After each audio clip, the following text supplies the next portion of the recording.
La beauté de l'Éternel, c'est ça, c'est qu'il n'est pas un Dieu répétitif. Dieu donne toujours de nouvelles choses parce qu'il connaît le cœur de chacun de ses enfants. Hein? C'est merveilleux. Alors, pourquoi ne pas vivre cette dimension où ce qui n'est pas plate, n'est pas ennuyant, parce qu'il y a toujours des choses nouvelles qui arrivent. Alors, pourquoi ne pas participer dans cet royaume qui nous remplit de surprises à chaque matin? Parce que le Seigneur renouvelle nos forces, renouvelle nos capacités pour qu'on avance, pour qu'on développe, pour qu'on grandisse, pour qu'on arrive à la maturité de plus en plus. Hein? Si ta vie, à un moment donné, elle est plate, c'est par tes propres choix. C'est pas parce que Dieu va t'empêcher d'avancer. Non, non. C'est parce que moi, j'ai arrêté de focusser en lui. C'est juste ça la différence. Dans des Dieu, la parole dit qu'elle est plus élevée que les siens. Ses chemins sont encore meilleurs que ce que c'est là qui était choisi. Alors, il n'y a pas de question que ma vie chrétienne devait être boring, plate, désagréable, frustrée. Non, pas du tout. Quelque chose de très intéressant qu'il faut que les chrétiens comprennent. Dans la vie chrétienne, il n'y en a pas de pertes. Il y a qui c'est des gains ou un apprentissage. Perte, c'est quelque chose qui était inséré dans ta tête pour que tu te frustres avec certaines pertes, pour que tu penses que tu es en train de vivre des échecs, mais que ce n'est pas la réalité du royaume. Il n'y en a pas d'échec. Quand les gens voient Jésus crucifié, ils regardent Dieu perdu. Les diables avaient pensé qu'ils avaient eu Jésus-Christ. Les gros échecs, les gros projets de Dieu, ça donnait quoi? T'es crucifié, t'es mort. Mais ils ne savaient pas qu'à la mort du Christ, c'était une sémence qui était plantée. Hein? Puis cette sémence, ça produit plusieurs enfants. C'est lui qui est devenu échec et mat. Échec et mat, voilà. Bravo, Daniel. Alléluia. Gloire à Dieu pour ça. Je veux juste dire le bienvenue à tous les frères et sœurs qui sont en train de nous regarder directement de tous les coins de la terre, comme la parole nous dit. Soyez les bienvenus, restez avec nous autres pour qu'ils vous reçoivent aussi la bénédiction de la parole de Dieu au nom de Jésus. Alléluia.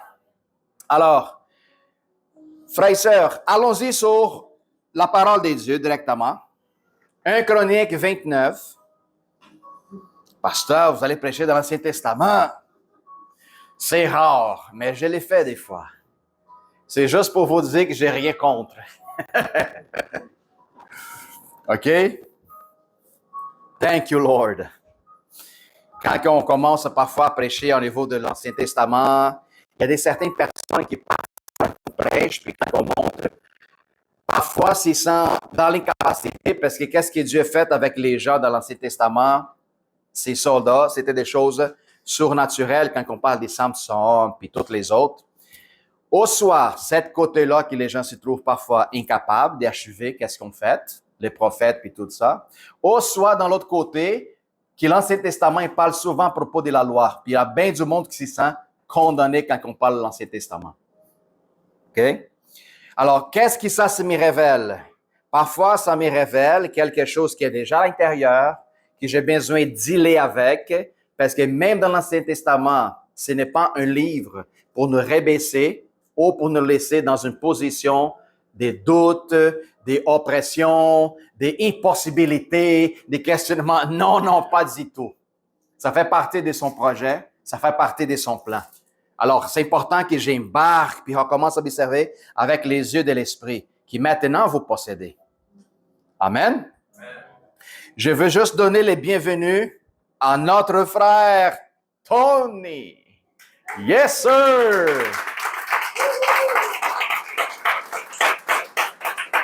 Bienvenue, mon frère. Sois accueilli avec amour, joie.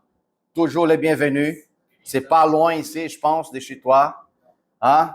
Alors, j'espère que tu passes un des plus grands beaux moments de ta vie ici parmi nous. Amen. Ça ressemble beaucoup avec ta mère, là. Incroyable. Hein?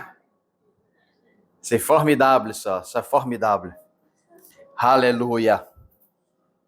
Alors, restez avec moi jusqu'à la fin parce que plus tard, j'ai quelque chose à vous faire partager parce qu'on a passé un fin de semaine d'hommes dans un retrait.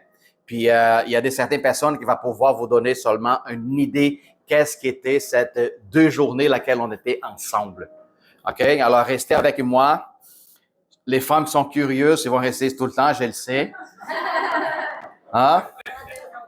Puis les hommes, ça va vous donner un encouragement pour aller peut-être aller dans la prochaine fois avec nous autres. Formidable. Alléluia. Jerry, 1 Chronique 29, on va mettre les versets 1. Puis ensuite, après, les versets 11 et 12. On va sauter. Pendant que vous cherchez, Père éternel, je te remercie et te rends grâce, Seigneur, parce que tu es bon puis tu écoutes, Seigneur, tes serviteurs, tes paroles. Seigneur, merci, Seigneur, pour le privilège de pouvoir prêcher puis la responsabilité laquelle tu me mets ici présente aujourd'hui.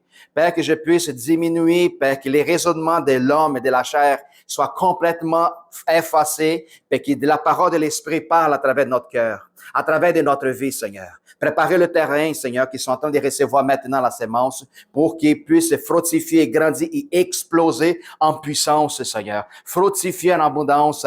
Seigneur, qui va attirer des foules, des gens qui ont le besoin, qui ont soif de connaître la vérité puis la justice. Seigneur, au nom de Jésus, je chasse puis je réprime toute pensée contraire à la vérité, Seigneur. Tout l'esprit de confusion, des blocages mental et spirituel et au niveau des larmes. Je déclare maintenant une guérison, Seigneur, sur tous ceux qui ont besoin d'être guéris, maintenant au nom de Jésus-Christ. Alléluia. Gloire à Dieu. Alléluia. Demande-y à ton frère à côté. On va voir si ça va sortir comme fou, là. Hein? Ton frère ou ta sœur. Est-ce que tu es au courant? T'entendez engendrer un enfant. Est-ce que vous êtes au courant que vous attendez engendrer un enfant?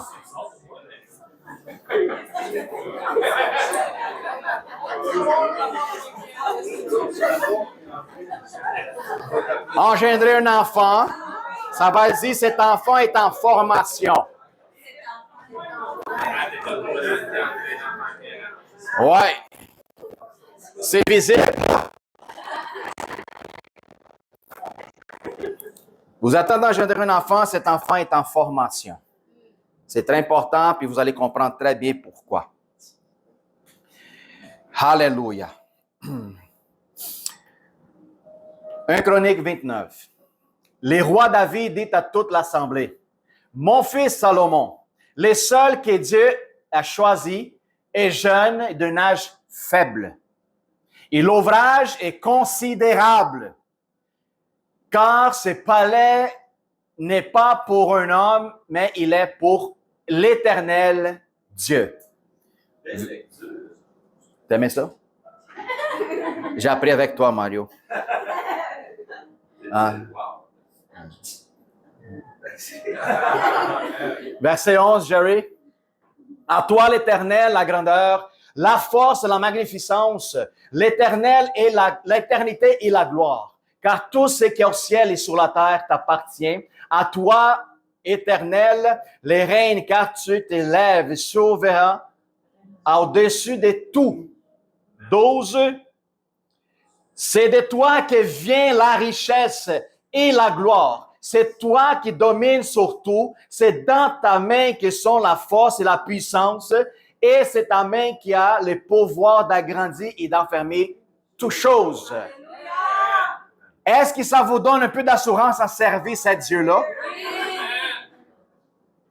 Ça nous rapporte une assurance, une confiance, une paix. Alors, qu'est-ce que David, quand il entend parler, il proclamait, qu'est-ce qu'il déclare? Il rapproche devant le Seigneur. Je vais bouger un peu, puis j'ai peur que ça tombe. David rapproche au Seigneur, puis va donner satisfaction à Dieu concernant son enfant. Pourquoi? Parce que pendant le royaume de David, c'était celui-là concerné pour éliminer tous les ennemis d'Israël. Alors, ça veut dire que ses mains étaient remplies de ça. David a fait des de vouloir construire le temple. Le 12e, mais le Seigneur dit, malheureusement, tu ne peux pas le faire parce que tes mains sont trop remplies de sang. Mais plutôt, ton fils, Salomon, va accomplir la construction. Alors, c'est pour ça que David rapproche. Il dit, mon enfant Salomon est trop petit. Qu'est-ce qui est en train d'arriver? David, pendant que Salomon est jeune, est en train d'engendrer sa croissance en connaissance, en sagesse, en train de lui donner l'exemple, en train de l'enseigner comment agir, comment travailler, et en train de donner l'exemple tel qu'il perd à son enfant. Qu'est-ce que ça va dire par rapport à nous autres, pasteurs?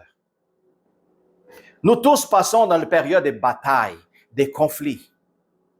Puis cet conflit va fortifier justement l'enfant qu'elle vous entendez engendrer maintenant. On parle à propos d'un enfant spirituel. C'est là qu'il est en train de grandir à l'intérieur de chacun de vous autres. Parce que si on pense que nous sommes déjà grands, on se trompe. On a toujours quelque chose à prendre. On a toujours une expérience nouvelle à vivre à chaque instant. Alors c'est cet enfant qui est en train de grandir en nous autres. C'est à un moment donné dans les conflits qu'on va voir si est-ce que nous sommes en train de donner l'information puis la nourriture nécessaire à cet enfant pour qu'il soit préparé quand ça va être un homme fait. C'est important que je me pose la question. C'est important que je me questionne. Comment je vais former cet enfant?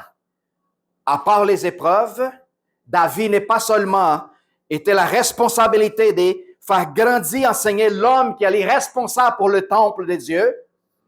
Parce qu'il dit, ce n'est pas appartient à l'homme, mais plutôt l'Éternel Dieu, ces temples. Alors, David a la responsabilité de bâtir un homme tel que Salomon, avec une telle responsabilité de construire son temple. Nous avons la responsabilité d'engendrer puis faire grandir cet enfant spirituel à nous autres. Pour qu'on arrive avec cet enfant, achever à la maturité à laquelle le Seigneur nous appelle, qu'on doit achever la maturité de son Fils, Jésus-Christ.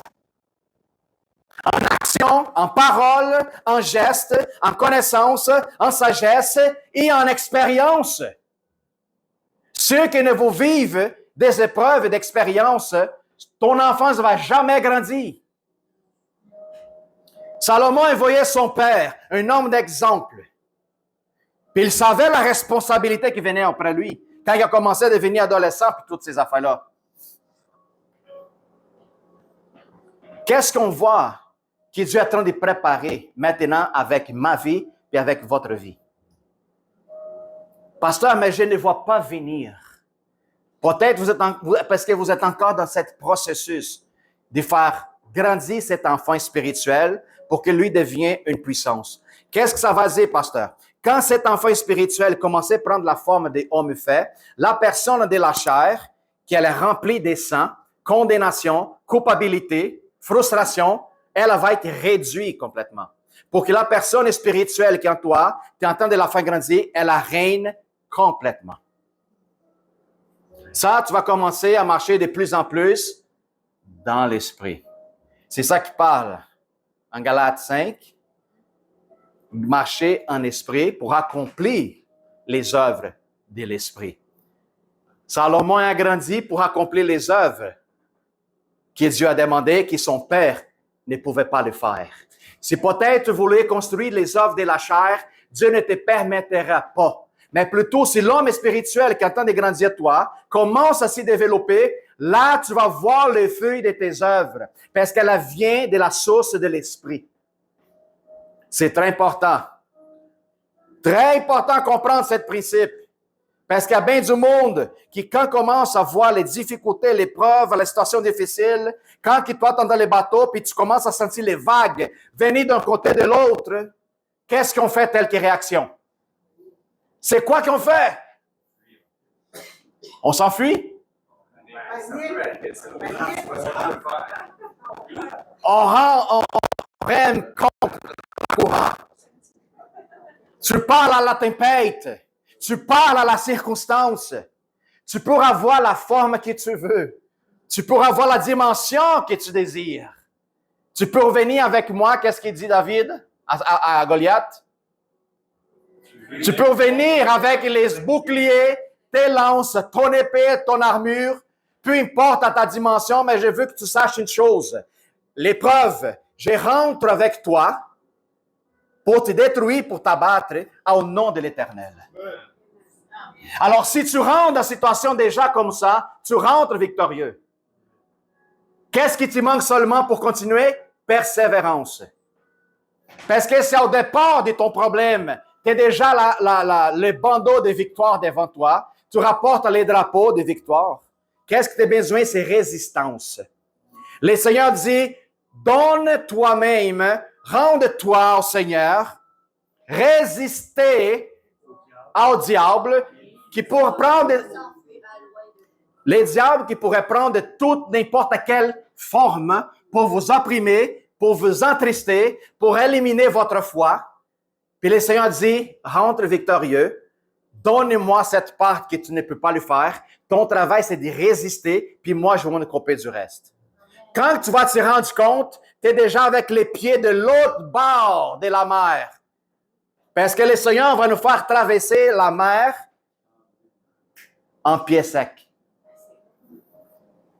Hein? Parce que le fait de traverser la mer en pied sec, ça nous donne une vision de ses promesses.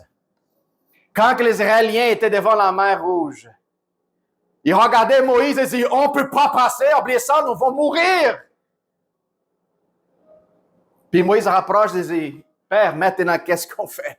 Le peuple s'y plaint, le peuple ils chialent, ils sont en train d'abandonner, qu'est-ce qu'on fait? Puis Dieu, la démonstration qu'il fait pour dire, écoute, j'ai promis, je vais le faire. Alors Moïse, mets ton bâton sur l'eau, laisse faire le restant. Puis c'est ça qui est la puissance de le miracle qui s'est passé. La mer est ouverte, ils ont passé en pied sec. Pour dire, qu'est-ce que je vous avais promis? Je vous donnerai. Si vous voyez la barrière, ou l'épreuve, ou la muraille devant vous autres, ne recule pas. Parce que c'est en passant par cette difficulté que tu vas achever les promesses que j'ai préparées pour toi avant même que tu viennes au monde. Pourquoi il y a bien des chrétiens qui vivent une vie frustrée, dépressive, malheureuse, anxieuse, toute sordieuse? Pourquoi? Parce qu'elle dit, oh, Seigneur est bon et merveilleux. Aussitôt que le diable s'est présent devant les autres comme un clown, la personne elle recule. Seigneur, tu ne vois pas, regarde, il me dérange. Il est devant moi. Puis le Seigneur est là en train de regarder et dit, pauvre petit.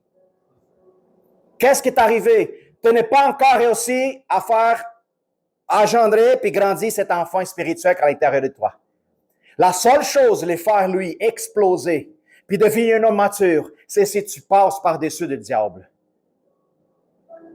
Quand tu viens te plaindre à Dieu, Dieu te regarde en face et dit, je n'ai pas te donné autorité. Je n'ai pas te donné la clé de mon royaume entre tes mains. Je n'ai pas te donné domination sur toutes choses. Je n'ai pas te rempli de puissance. Alors, quoi d'autre toi as dit à Dieu? Mais. Alors, il faut comprendre une chose. Il faut que cette brebis, laquelle le Seigneur nous appelle, il va prendre une forme nouvelle. Jésus, quand il est venu dans le monde, il était quoi? L'agneau de Dieu. Vous qui êtes sur la terre, vous êtes le brebis de l'Éternel. Une fois que vous passez les épreuves, la tribulation est passée, vous allez recevoir un nouvel corps glorifié. Vous ne serez plus des brebis. La même façon que votre maître a reçu maintenant le titre de Léon de Juda, alors un lion ne peut pas engendrer des brebis. Un lion, ça va seulement engendrer de... Voilà. Alors, il faut que je commence à regarder mon maître tel qu'il est pour que son reflet devienne en transformé qu'est-ce que je suis et qu'est-ce que je veux devenir. Qu'est-ce que je veux devenir? C'est très important.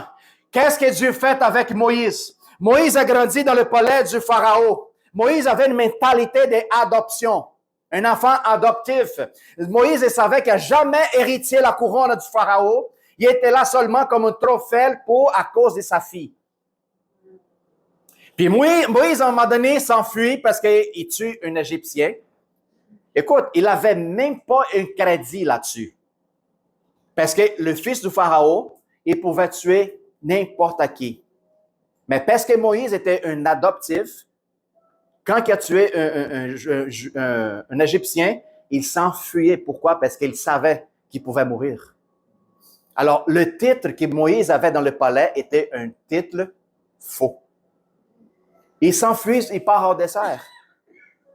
Puis qu'est-ce que Dieu fait avec lui? Je vais enlever cette mentalité d'Égyptien, une fausse mentalité que tu pensais qu'il était un prince. Puis pendant 40 ans, Moïse s'en occupait de le troupeau de son beau-père. Alors Dieu a décidé de transformer la mentalité d'un faux prince pour qu'il lui devenir un véritable pasteur des nations. C'est fort, ça. Alors, lui a passé 40 ans dans le désert en train de s'occuper des brebis. Pourquoi? Parce que Dieu voulait engendrer un enfant spirituel et fort en lui pour qu'il sache comment construire un peuple. De la même façon qu'il s'en occupait des innocents, les brebis, les troupeaux, Moïse a commencé à s'en occuper du peuple d'Israël. Et tant que Dieu disait, Moïse, éloigne-toi, je veux faire de toi un peuple nouveau, je vais éliminer tout le monde. Qu'est-ce que Moïse a fait? Seigneur, si tu élimines ton peuple, élimine-moi aussi.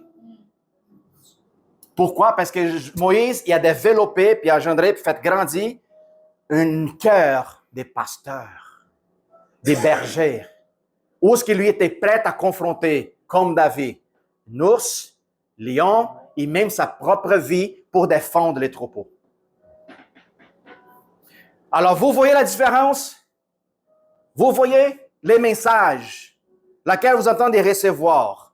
Vous avez un enfant qui vous doit faire grandir. Puis pour faire grandir, est nécessaire que la difficulté et les épreuves soient devant vous autres, mais pas pour vous allonger, mais pour que votre mentalité soit transformée, pour que votre foi soit exercée, puis que vous deveniez plus en plus fort.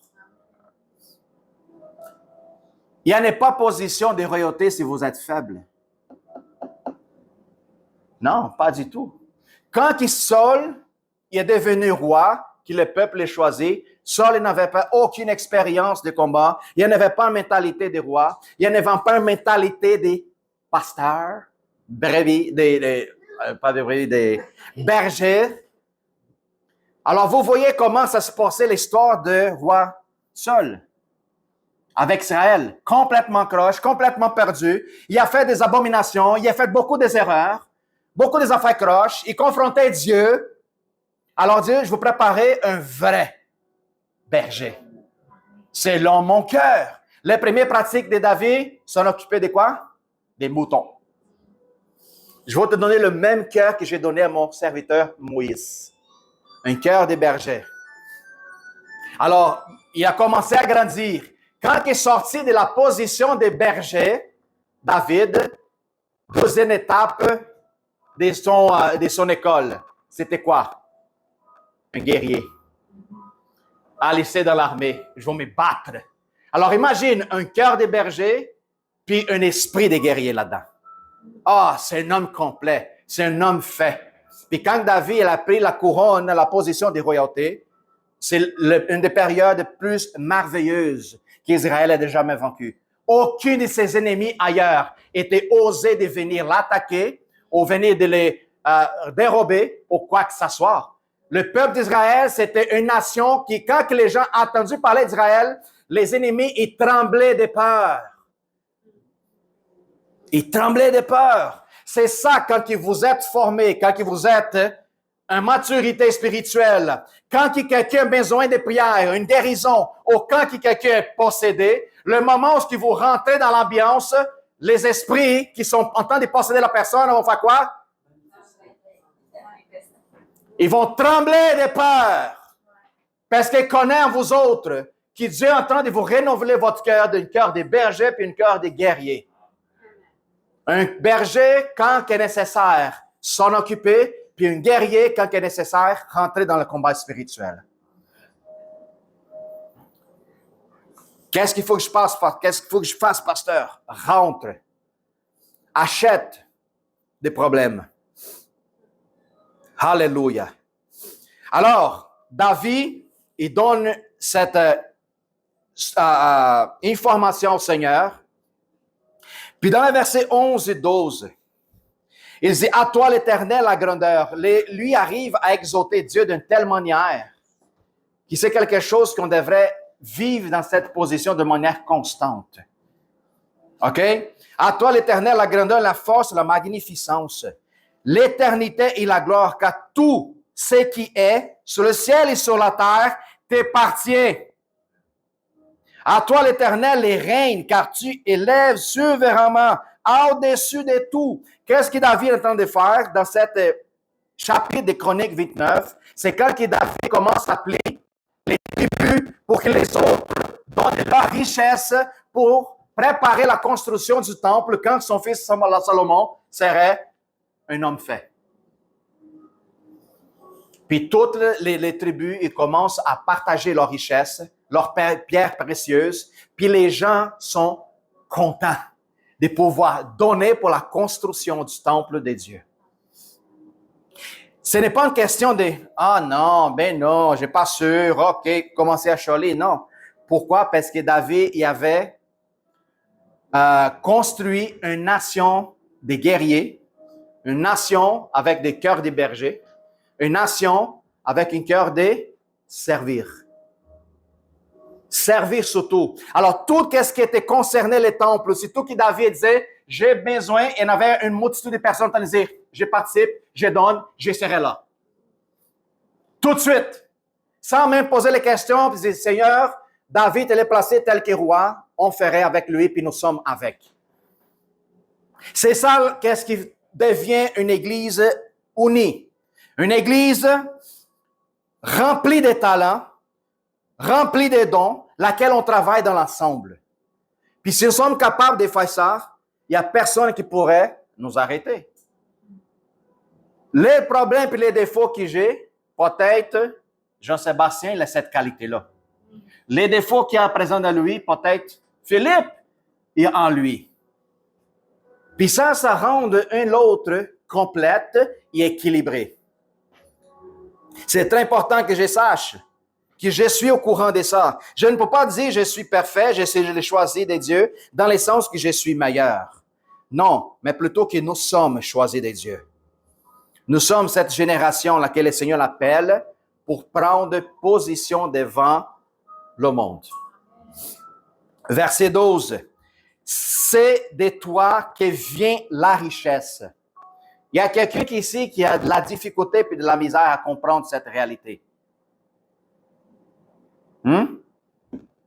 Wow, formidable. Tout le monde a compris. Amen? Ben oui. OK, la question c'est, est-ce qu'il y a quelqu'un que... Il faut que tu donnes le cours des... Est-ce que tout le monde comprend cette affirmation dans le verset 12 qui dit « C'est de toi que vient la richesse et toute la gloire? » Amen. Alors pourquoi il y a bien des chrétiens qui continuent à s'y plaindre au niveau des finances?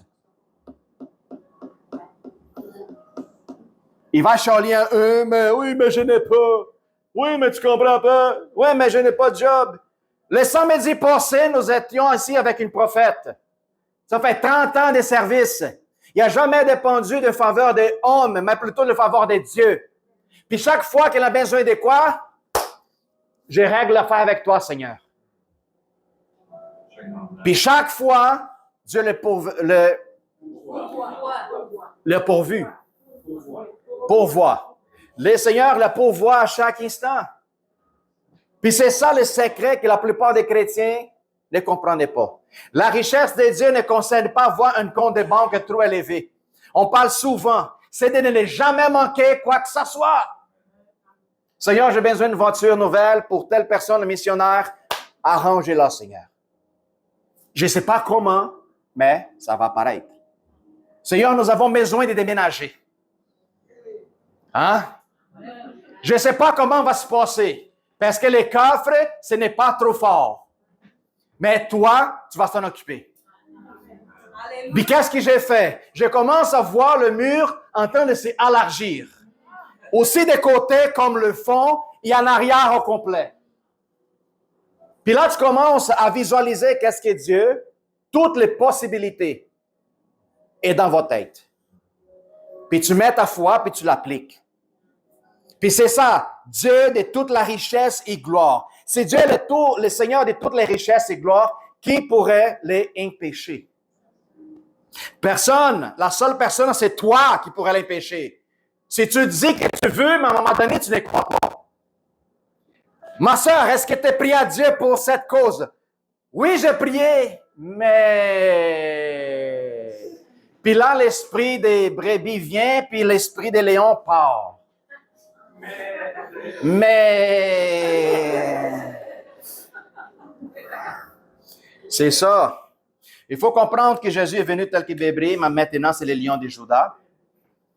Tu pourras avoir même la forme extérieure d'un brebis, mais il faut que tu comprennes que tu as un esprit de lion. Un esprit de courage. Un lion ne recule pas devant les situations. Il plutôt attaque quand il se sent menacé ou quoi que ce soit. Il faut qu'on développe ça à l'intérieur de nous autres. C'est un esprit de combat, un esprit de bergère.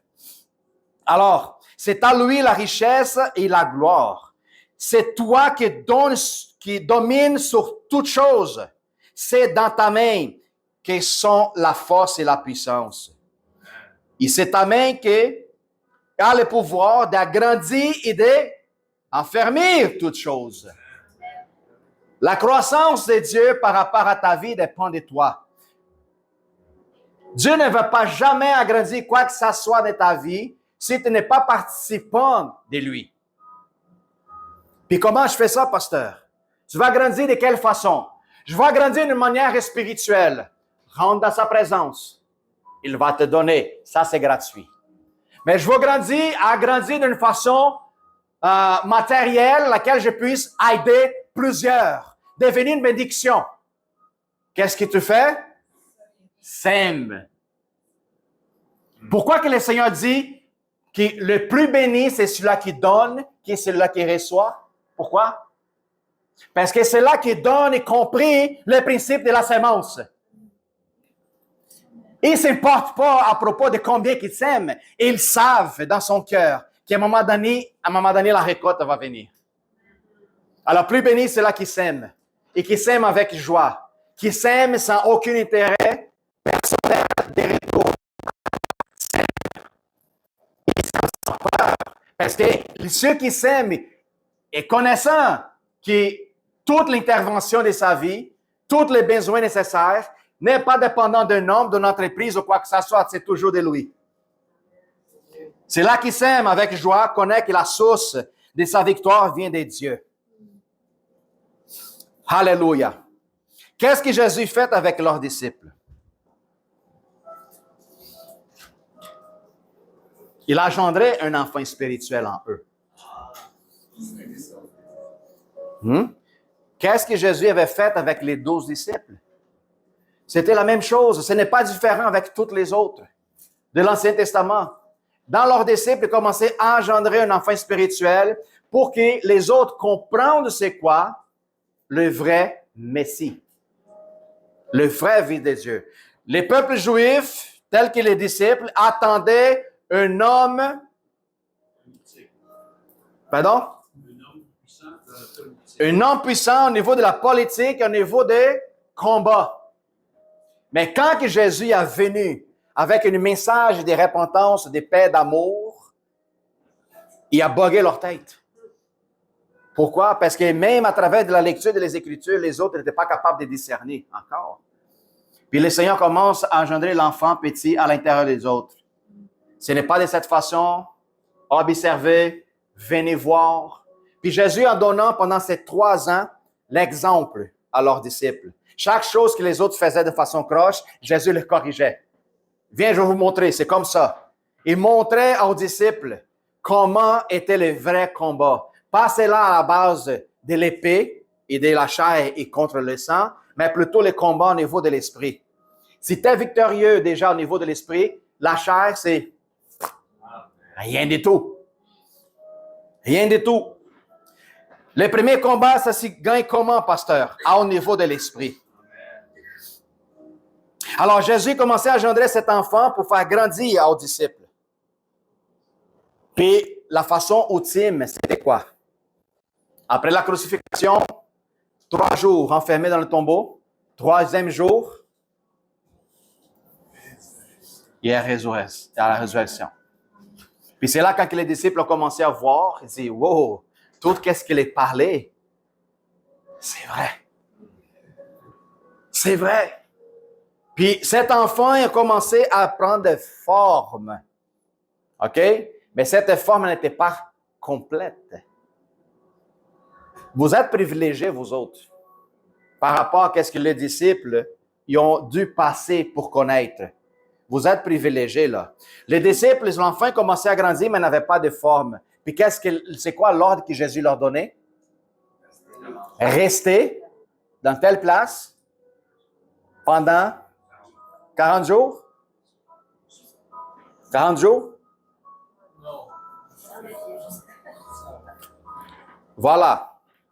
Alors, quand les disciples sont là, en sachant qu'est-ce qui se passait, ils ne sont pas capables de trouver le corps du Christ, la seule chose qu'ils font, c'est adorer. Puis là, ça a commencé avec 500. Il y avait plusieurs personnes. Puis avec le temps qui passait, ça commençait à diminuer. Pourquoi? Hein?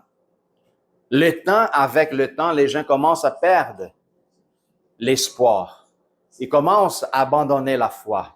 Pourquoi que je dois être continuellement actif, pasteur? Pour que ta foi n'affaiblit pas. Pourquoi je devrais être toujours dans la position de combat, pasteur? Pour que ton esprit des soldats n'affaiblit pas. C'est très important. Quelque chose qu'on a pris aux retraites des hommes, c'est de toujours aller chercher de nouveaux défis. Toujours, sans arrêt. Sans arrêt. Alors, quand que les autres sont dans la maison haute, que la parole nous dit, ils sont là, puis tout à coup, à un moment donné, quand ils sont en train de louer, qu'est-ce qui arrive? L'enfant qui n'avait pas été grandi, mais n'avait pas pris de forme, il reçoit le baptême de l'esprit. Puis boum, l'explosion arrive.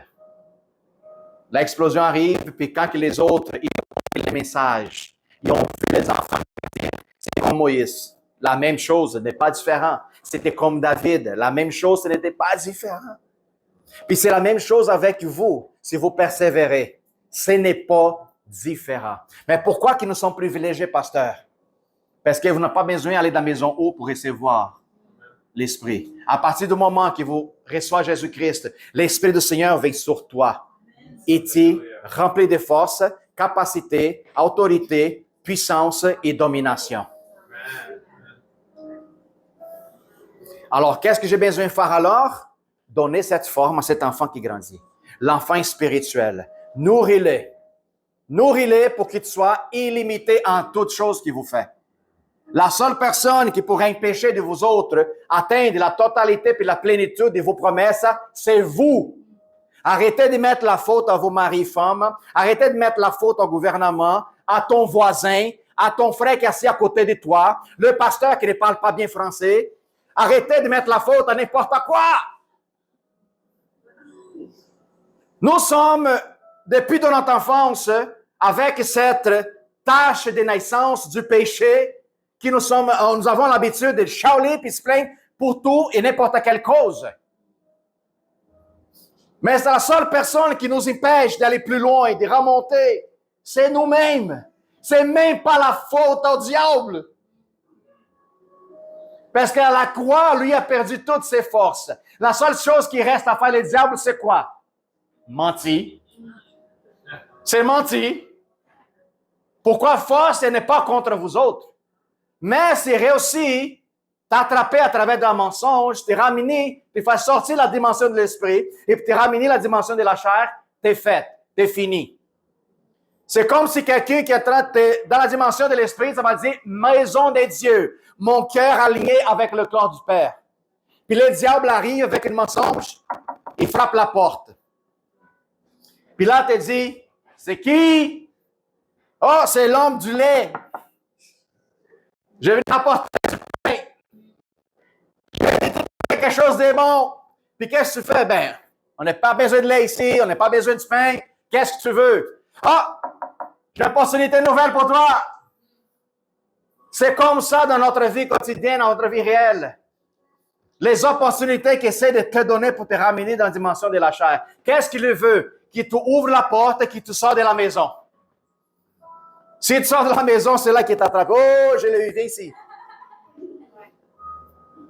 C'est ça. Demeurer dans la maison de Dieu. J'ai pu vivre sur la terre, mais demeurer toujours dans la maison de mon Père. Continuellement. Vivre une vie de succès, une vie de prospérité, une vie de miracles. Il faut que j'arrête d'utiliser ma bouche pour lancer de la malédiction, pour me plaindre, pour mettre la faute à mon père, pour mettre la faute à ma mère, pour mettre la faute à tout le monde, quand le seul problème, c'est moi. Je pouvais prendre le problème lequel mon père me frappait à tous les jours. Je pouvais devenir l'enfant plus malheureuse. Mais j'ai dit, non, je ne serai pas comme mon père. Et toute cette énergie négative que j'ai contre lui, je le pardonne puis je la transforme en malédiction. En bénédiction. Pourquoi? Parce que le monde a besoin de connaître mon témoignage. Que je n'ai pas devenu comme plein du monde qui s'y plaint de la vie, s'y plaint de n'importe quoi, pour ne pas prendre leur position d'enfant de Dieu. C'est le moment de changer.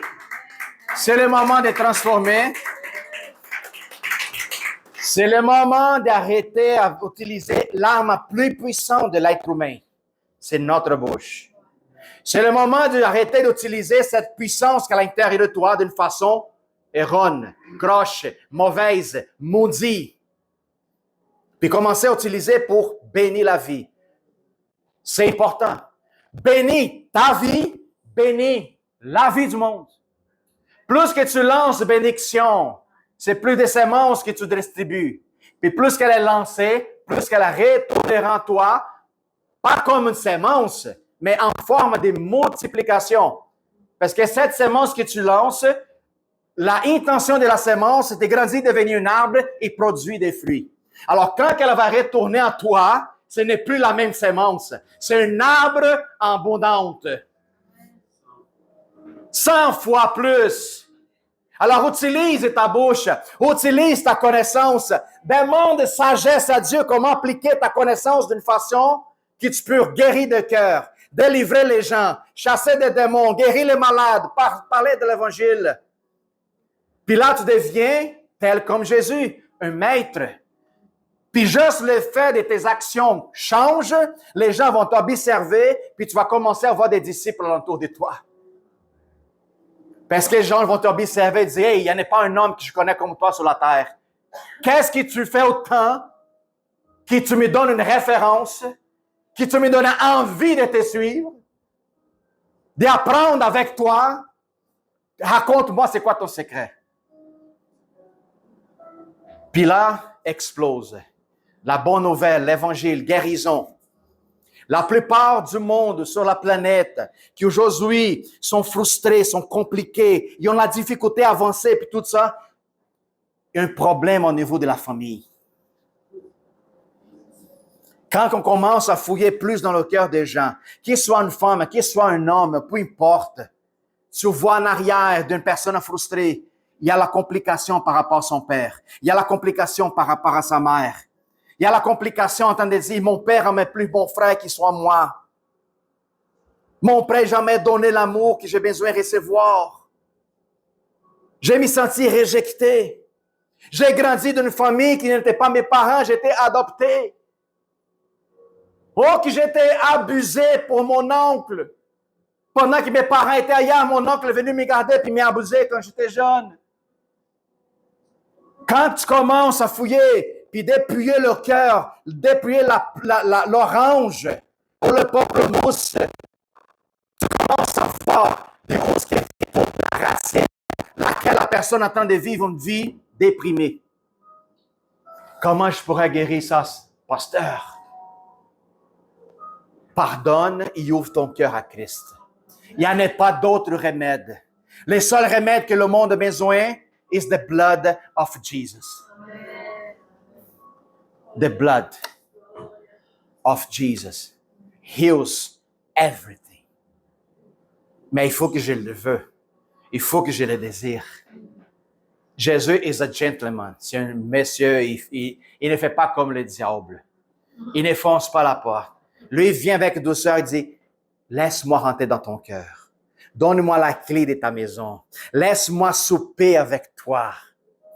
Laisse-moi devenir un résident permanent à l'intérieur de toi, que tu vas voir l'explosion des vies, la lumière. Tu vas avoir plus de flavor. Pourquoi? Parce que tu vas devenir le sel de la terre. C'est la beauté de l'Évangile. Les seules choses que je devrais faire, c'est quoi? J'embarque. Puis tout, qu'est-ce que cet livre me donne comme instruction, promesse de vie, et une vie de surnaturel, c'est ma responsabilité d'aller chercher et vivre cette réalité nouvelle. Point final. On pourrait venir à l'église combien de fois que vous voulez. Vous pouvez être rempli de connaissances autant que vous voulez. Mais autant que votre connaissance elle n'est pas appliquée, vous ne connaissez rien du tout. Voilà. Tu pourrais être la personne plus intelligente, mais si ton intelligence n'est pas mise en pratique, ça veut dire que tu ne connais rien du tout. Vous avez catché l'idée? Woo! Thank you, Jesus. Come on, DJ. Hallelujah. On achève. On achève. Thank you, Lord Jesus. Alors, frères et sœurs, je mets entre vos mains, c'est votre responsabilité. Je fais mon rôle de vous rapporter la parole spirituelle, la nourriture solide. Mais c'est vous de mâcher la viande puis l'avaler. OK? Il y a certains qui vont la prendre, vont mâcher, ils vont la cracher. Pourquoi? Parce que je veux continuer, bébé. J'aime pas la viande, donne-moi du lait. Du mou. Tu sais, quand tu étais bébé, là, tu n'avais pas de dents, qu'est-ce que ton père faisait pour manger la viande? Il pesait dans sa bouche, il enlevait puis il donnait la tienne. Tiens. Non, ça n'est jamais arrivé avec vous autres? Avec moi, oui. Puis avec moi, c'est encore pire. Parfois, ma maman, elle me laissait chez ma grand-mère. Puis j'étais encore petit, puis elle me racontait ça. Puis je dis alors, comment que grand-maman me nourrissait la nourriture solide? Ben, c'est simple. Elle a, devant toi, tu étais dans une chaise à bébé, puis tout ça. Puis elle a levé ses dentiers. Il prenait la bouffe, il faisait des boules, et il faisait... Puis il donnait dans ma bouche. Puis il disait, ah, c'est dégueulasse! Je suis vivant, je suis fort. Puis merci, grand-maman. Vous comprenez? Ben, voilà. C'est pas difficile, mais quand nous sommes innocents, sommes enfants, pour nous, on s'en fiche. On voit notre ventre plein. Puis aujourd'hui, grâce à ma grand-maman, je suis aussi là. Vous comprenez? Alors, est-ce que vous voulez la viande de la bouche de votre grand-mère? Ou est-ce que vous voulez avoir le travail de mâcher votre propre viande et sentir le goût? La écraser dans votre dent? Oui. Option 2. Option 2, bravo. On prend la valeur parce qu'on a à la manger. Oui, puis quand que Dieu parle à le prophète Ésaïe concernant sa parole, il donne une allusion de comment la vache mange. Ben, pardon.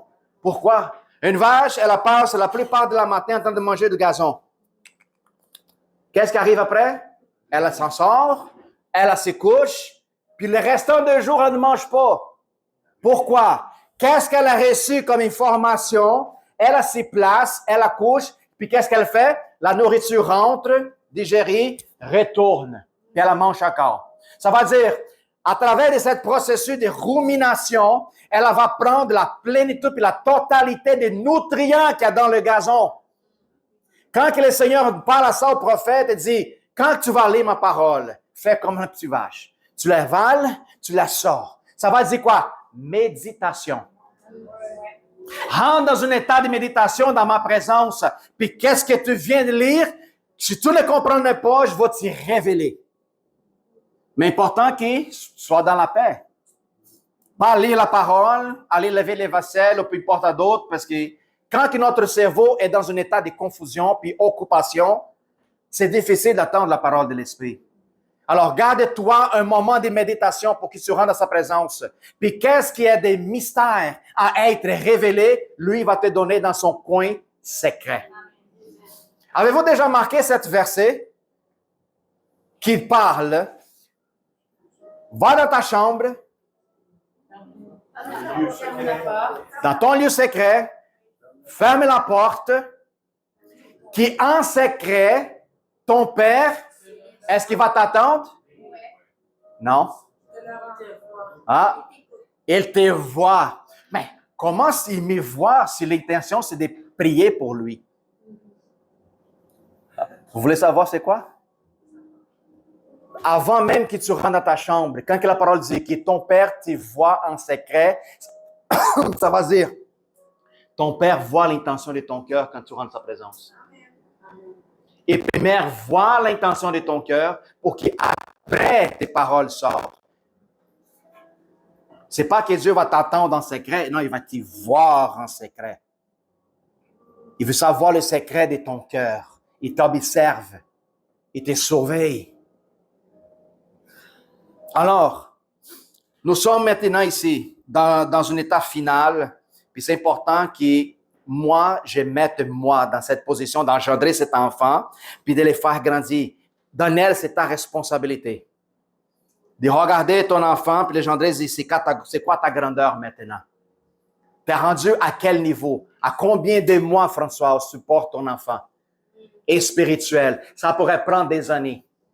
Pourquoi tu es encore gêné de sortir de ta zone de confort? Ben, parce que, qu'est-ce que notre sœur Fanny, elle vient de parler ici tantôt? C'était quoi, ma sœur? Mais d'autres choses, tu as parlé avant? Approbation. Mais pasteur, j'ai besoin de l'approbation. Je vais te dire une affaire. Dieu déjà t'a approuvé. Si Dieu m'approuve, qu'est-ce que j'attends d'autre? Si Dieu t'a mis dans une position ministérielle et t'es déjà approuvé. Le seul problème, c'est toi qui me pêches parce qu'il faut que tu donnes satisfaction à droite, à la gauche. C'est parce que tu as peur de décevoir quelqu'un ou quelqu'un d'autre. Je vous dis une affaire, même qui vous achève votre maturité spirituelle la plus excellente possible, les gens qui vous regardent, ils vont vous critiquer pareil. Alors, tu n'as pas besoin d'une dimension d'approbation parce que lui qui t'appelle, t'es déjà approuvé. Alors, qu'est-ce qui m'y pêche? Tes excuses. C'est tout. C'est tes excuses. Sors de ton coco, sors de ta cave, sors de ton sofa, sors de ta zone de confort, sors de ton sous-sol. Sors, et regarde la lumière qui est à l'extérieur. Laisse-la te frapper avec force et que tu sens la vie qui sort de toi à travers du Christ. Pasteur, j'ai fait des almes. Je veux prêcher, je veux ramener l'évangile. Je veux prier pour les malades. Je veux voir des miracles. Je veux pouvoir toucher dans les gens. Ou même comme Pierre est passé, puis son ombre, les gens sont guéris instantanément. Quand tu passes envers quelqu'un, s'il est possédé, le démon sort sans que tu poses la main. Parce que ta fréquence de ta dimension, elle est alignée avec la fréquence divine. La fréquence de ton Père. La seule chose qui vient à ta tête, c'est ton identité avec le Père. Rien d'autre. Laisse cet enfant prendre forme parce que l'Esprit est déjà en toi. Laisse-le prendre forme. Laisse que cette intelligence spirituelle qui est connectée directement avec Dieu gouverne cette vase. Intelligence spirituelle, c'est celle qui est connectée avec Dieu. Intelligence. Émotionnelle, c'est cela qui est au milieu. Puis intelligence rationnelle, c'est cela de la chair. Alors, laisse que l'intelligence spirituelle gouverne le vase. Puis quand l'intelligence émotionnelle, elle est troublée sans savoir qu'est-ce qu'il fait, laisse que la dimension spirituelle gouverne puis ordonne quoi faire. Ne réagis pas trop vite. Réfléchir. Alors, comme ça, on va passer de plus en plus. On va grandir de plus en plus. Puis plus que Jean-Sébastien grandit, j'ai grandi. Plus que Mario grandit, j'ai grandi. Plus que Daniel grandit, toute l'Église est grandie. Parce que sa connaissance, elle doit être partagée. Ta connaissance que Dieu te révèle doit être partagée. Amen. Tout le monde est grandi. Tout le monde est riche. Et tout le monde vit dans une dimension de gloire. Amen. Commence à mettre ta foi à l'épreuve. Commence à dire, Seigneur, je veux plus. Ramène-moi du trouble. Yes, plus d'épreuves. Ramène-moi un démon pour frapper ma porte. Oui, je veux voir des sorcières qui passent devant moi. Je veux voir des choses laquelle ma foi, elle va booster, elle va grandir. Au nom de Jésus. Amen. Alléluia, gloire à Dieu. J'espère pouvoir prier pour quelqu'un après ça à la fin. Si vous avez besoin de recevoir un boost spirituel, puis c'est ça. L'Église Jésus ADN, je vois l'expansion. Qu'est-ce que le prophète a parlé? C'est sinon qu'une confirmation que Dieu nous avait donnée. Une expansion, un agrandissement. On va exponentiellement grandir. Exploser. Pas péter, hein? Non. Exploser. On va exploser dans une dimension laquelle on va être comme ça. Comment c'est possible? Comment c'est possible?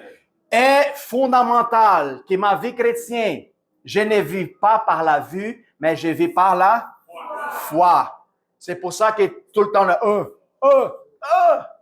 Pourquoi? C'est miracle après miracle, miracle après miracle, miracle après miracle. De gloire en gloire, de gloire en gloire. Amen.